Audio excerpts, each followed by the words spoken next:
नहीं उठा रहा है। जन आंदोलन सिर्फ एक्ट को रिपील करने की बात करता है। जन आंदोलन को इस आवाज को उठाना चाहिए कि जो इतने वर्षों से वहां पर जो मेंबर रहे हैं उनके अकाउंट्स का ये सब चीज का लेखा जोखा होना चाहिए, तभी तो रियलिटी सामने आएगी।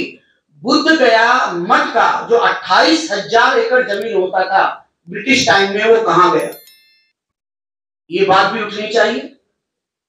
तो ये तो हम लोग तो छोटी सी चीज उठा रहे हैं, बातें और भी हैं जो उठेंगी। वहां का जो पैसा आता है वो कहां जाता है? बुद्ध गया ही एक ऐसी जगह है जहां समस्त एशिया के लोग आकर के उसे ज्ञान और मोक्ष की भूमि मान के उसको पूजते हैं, दर्शन करते हैं।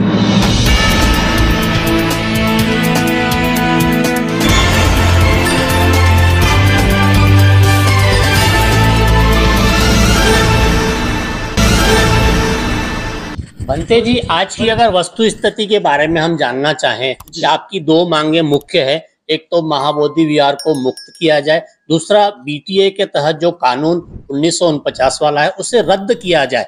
ऐसे में अब सुनवाई भी चल रही है और आगे भी सुनवाई होने वाली है, लेकिन क्या फैसला आएगा यह कोई नहीं बता सकता। इस पर आपकी रणनीति क्या है?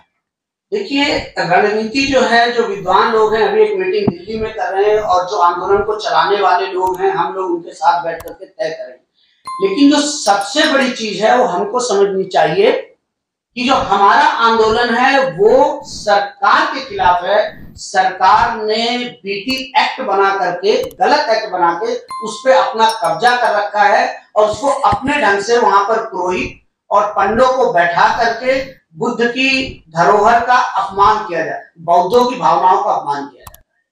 तो पहली चीज तो यह है कि जिस तरह से इस देश में यहाँ तक कि जो हिंदू लोग हैं, अगर वैष्णव मंदिर में शैव की पूजा नहीं हो सकती, शैव के मंदिर में वैष्णव की पूजा नहीं हो सकती है, कृष्ण के मंदिर में शेरावाली की पूजा नहीं हो सकती है, ठीक उसी तरह से बुद्ध के मंदिर में, बुद्ध विहार में सिर्फ बौद्ध तरीके से पूजा हो, बुद्ध के मंत्रों का उच्चारण। और ये तभी हो सकता है जब बीटी एक्ट को अमेंड करके उसके सभी मेंबर्स बौद्ध बनाए जाए और उसका जो पालन हो वो सब बौद्ध विधि विधान से हो। हमारी यही मांग है, चाहे वो सुप्रीम कोर्ट के द्वारा किया जाए या वो वहां की जो असेंबली है उसको अमेंड करके करे। जी, जो हमारा आज भारत के अंदर जो अम्बेडकरी बौद्ध, इस सब को बड़े ध्यान से सुनना, मैं अम्बेडकरी बौद्ध कह रहा हूं, अम्बेडकरी दलित। जो अम्बेडकरी बौद्ध लोग हैं उनका जो गढ़ है, उनका जो केंद्र है वो नागपुर होना चाहिए, कोई और जगह नहीं। ये जो आंदोलन खड़ा हुआ है ये नागपुर के पुरुषों के साथ साथ महिलाओं के ऊपर खड़ा हुआ है। मैंने कहा ये आंदोलन महिलाओं का है और हमें धम्म का आंदोलन महिलाओं के हाथ में दे देना चाहिए, क्योंकि बाबा साहब ने कहा था यदि एक महिला शिक्षित होती है तो उसकी संपूर्ण आने वाली पीढ़ी शिक्षित हो जाती है। उसी तरह से अगर एक महिला धम्म के पद पे आ गई तो उसकी सारी आने वाली पीढ़ियां धम्म के पद पर चली जाएंगी।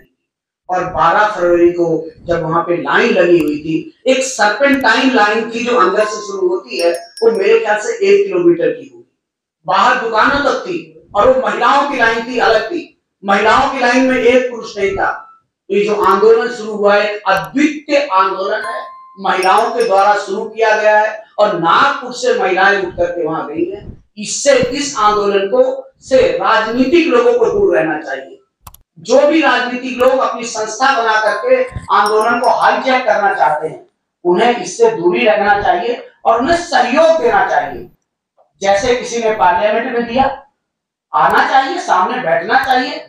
जैसे अठावले साहब आए, वैसे सहयोग दिया। जैसे हमारे एमपी महोदय आकर के बैठे हैं, सहयोग दे रहे हैं। क्योंकि अगर यह आंदोलन दलित राजनीति की बलि चढ़ गया तो बाबा साहब के सपने को तोड़ना। इसलिए जो अम्बेडकरी दलित राजनीतिज्ञ हैं उनको आंदोलन को सहयोग करना चाहिए, हाईजैक नहीं करना चाहिए।